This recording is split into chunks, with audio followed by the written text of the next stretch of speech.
Hello guys, अबुधाबीबाट Manraj ब्लगमा तपाईहरुलाई स्वागत छ। साथीहरु, आज म अबुधाबीबाट फुजिरे जाने क्रममा तपाईहरुलाई यो भिडियो अपडेट गर्दै छु, तपाईहरुलाई देखाउँदै छु। साथीहरु, आज म युए को अबुधाबी देखि फुजिरे जाँदै छु हैन। जाने क्रममा बाटोमा फुजिराको एउटा पहाड छ, जुन कि त्यो पहाड कस्तो छ त मरुभूमि पहाड कस्तो छ भनेर म तपाईहरुलाई देखाउन गइरहेको छु। साथीहरु, यो पहाड झट्ट हेर्दाखेरि नेपालको हिमाली पहाड जस्तो देखिन्छ, जहाँ कि 6 महिना हिउँले ढाकेर रुख बिरुवाहरू सबै हिउँले खाएर नाङ्गो पहाड हुन्छ नि, त्यस्तै जस्तो यो के अरे फुजिरे जाने क्रममा यो पहाडहरू त्यस्तै छ। नेपालको पहाडमा हल्का रुख बिरुवाहरू हुन्छ भने यहाँको पहाडहरूमा रुख बिरुवा भनेपछि केही पनि छैन। नेपालको पहाडमा हल्का समय अनुकूलका फलफुलहरू, समय अनुकूलका फुलहरू हुन्छन्, देखिन्छन् भने उतापट्टि लालीगुराँसहरू र अन्य चराचुरुङ्गीहरू हुन्छ भने फुजिराको पहाडमा केही पनि छैनन्। नाङ्गे झार पहाड छ, जहाँ कि एउटा रुख बिरुवाहरू पनि देख्न सकिन्न। त्यो पहाड कस्तो छ, के छ भनेर तपाईहरुलाई आज म सबै कुरा यो भिडियो मार्फत देखाउँदै छु। साथीहरु, तपाईहरु यदि अबुधाबीमा या युएमा भएर पनि यदि फुजिराको पहाड घुम्न जान पाउनु भएको छैन भने मेरो भिडियो मार्फत तपाईहरुले घुम्न सक्नुहुनेछ। र अन्य अबुधाबीदेखि अन्य देशहरुमा, युएदेखि अन्य देशहरुमा हुनुहुन्छ भने पनि मरुभूमिका पहाडहरू कस्तो हुन्छ त भनेर तपाईहरुले देख्न सक्नुहुनेछ।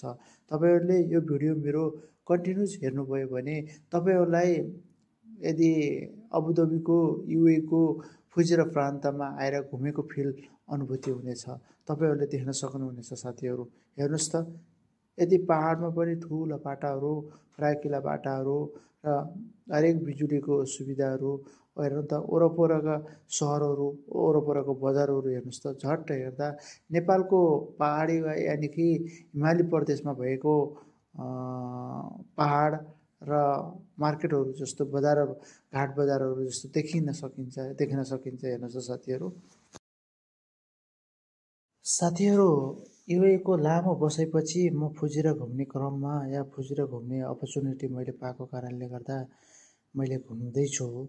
आज मलाई एउटा नयाँ अनुभूति भइरहेको छ, किनकि एउटा मरुभूमिको बालुवामा बसिरहेको मान्छे एकैचोटि यत्रो पत्रे पहाड देख्दा म आश्चर्यजनकमा छु।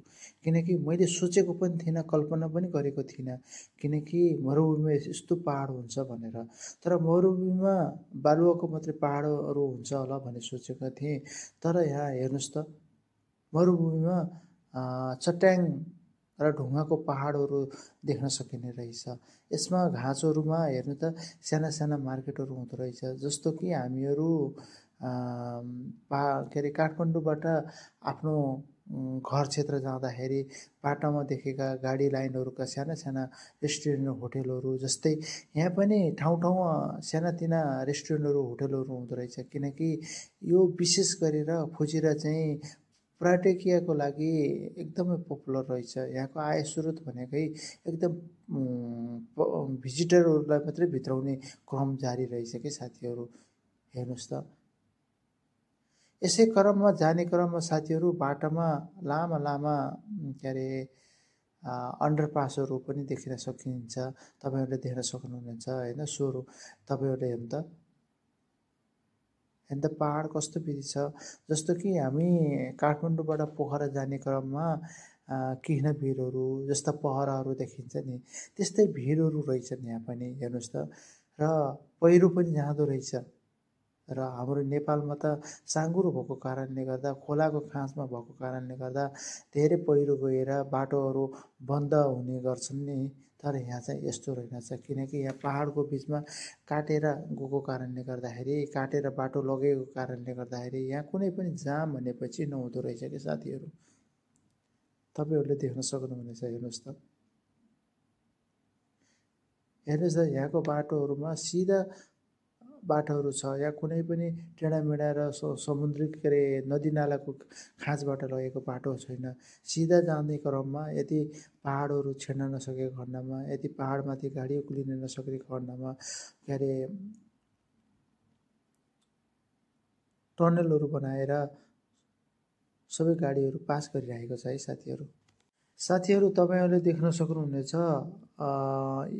हामी जाने क्रममा बाटोमा सुरुङ मार्गहरू देखिएको छ, ठुला ठुला पहाडहरू देखिएको छ हैन। के देखिन्छ तपाईँहरू मेरो भिडियो कन्टिन्युस हेर्दै जानुहोस्। यस्तै नयाँ नयाँ भिडियोहरू हेर्नको लागि, नयाँ नयाँ ठाउँ घुम्नको लागि तपाईँहरूले मेरो भिडियोलाई सब्सक्राइब, लाइक र कमेन्ट पनि गर्दै जानुहोस् हैन। तपाईँहरूको सल्लाह सुझावले म अगाडि बढ्नेछु र नयाँ नयाँ ठाउँहरू तपाईँहरूलाई देखाउनेछु। जसरी मैले अहिले गाडीबाट यो भिडियो कैद गरिरहेको छु र हल्का मनोरञ्जन दिइरहेको छु नि, तपाईँहरूले त्यसरी नै मेरो भिडियो मार्फत तपाईँहरूले पनि मनोरञ्जन लिन सक्नुहुनेछ। तर हुन त हामी एउटा पहाडी भेलमा बसेको मान्छे भएको हुनाले यो पहाडको कुनै पनि महत्त्व छैन होला।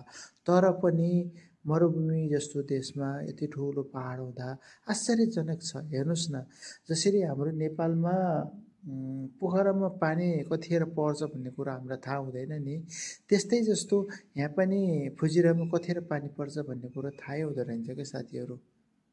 हेर्नुहोस् है, उत्तिरै कुनै ठाउँ पानी परिरहेको छ, कुनै ठाउँ घाम लागिरहेको छ, कतिखेर के हुन्छ भन्ने कुरो पनि थाहा छैन।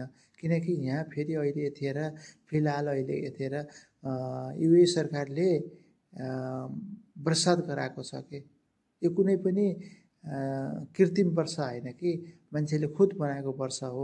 त्यसले गर्दाखेरि कतिखेर पानी पर्छ भन्ने कुरो हामीले अझै पनि अड्कल गर्न सकेको छैन र कत्रो पानी पर्छ भन्ने कुरो अझै पनि हामीले गेस गर्न सकिन्न साथीहरू। तपाईँहरूले देख्न सक्नुहुनेछ। हेर्नुहोस् त साथीहरू, नेपालकै जस्तै बाटोहरू, घुम्तीहरू, पहाडहरू, उकालोहरू, ओह्रालोहरू, यस्तै क्रममा यो बाटोहरू टन्न हिमालय पहाडहरूको काँधमा यो बाटोहरू छ। तपाईँहरूले देख्न सक्नुहुनेछ। साथीहरू, मैले आज फुजिरा जाने क्रममा मरुभूमिको पहाडसँग बहुत इन्जोय गरिरहेको छु। मलाई आशा छ तपाईँहरूले पनि यो फुजिराको पहाड देखेर तपाईँहरूले पनि इन्जोय गरिरहनु भएको छ होला भन्ने पूर्ण विश्वास छ साथीहरू।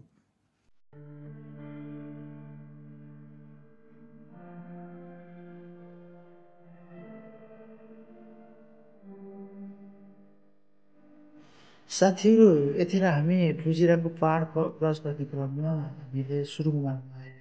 हेर्नुहोस् त कति ठुलो सुरुङ मार्ग छ। हेर्नुहोस् त तपाईँ हामीलाई एउटा सुरुङ मार्ग देखेर पनि आश्चर्यजनक लाग्छ। किनकि यस्तो देश हो कि हाम्रो देशमा अहिलेसम्म सुरुङ मार्ग बनिँदै छैन र भर्खर बन्दैछ। अब कस्ता बन्दैछ, कस्तो बन्दैन कुरा हामीलाई अझै पनि थाहा छैन। तर यहाँको सुरुङ मार्ग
साथीहरू, आज मैले तपाईँहरूलाई युएमा रहेको फुजिरा प्रान्तको पहाडको भिजिट मात्रै गराइरहेको छु।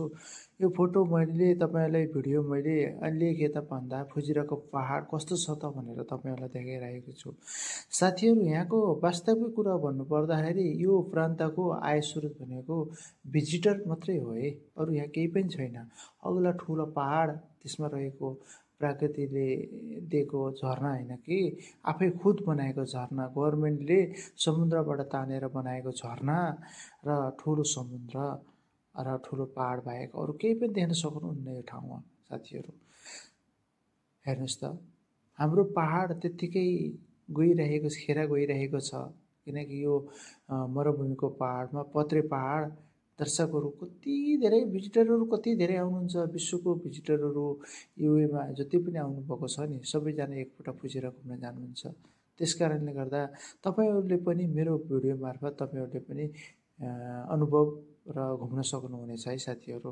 यो तपाईँहरूको लागि एकदम ठुलो अपर्च्युनिटी हुनसक्छ साथीहरू।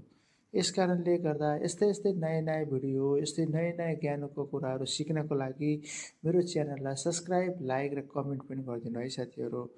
यति भन्दै म तपाईँहरू सामु बिदा हुन्छु। फेरि के त नयाँ भिडियो अपडेट गर्नेछु र फुजिरा सिटी कस्तो छ त भनेर म नेक्स्ट भिडियो लिएर आउँदैछु। त्यसको लागि तपाईँहरू धैर्य गर्नुहोस्, मलाई पनि अगाडि बढ्ने साथ दिनुहोस् भन्दै बिदा हुन्छु। Okay, bye bye, take care.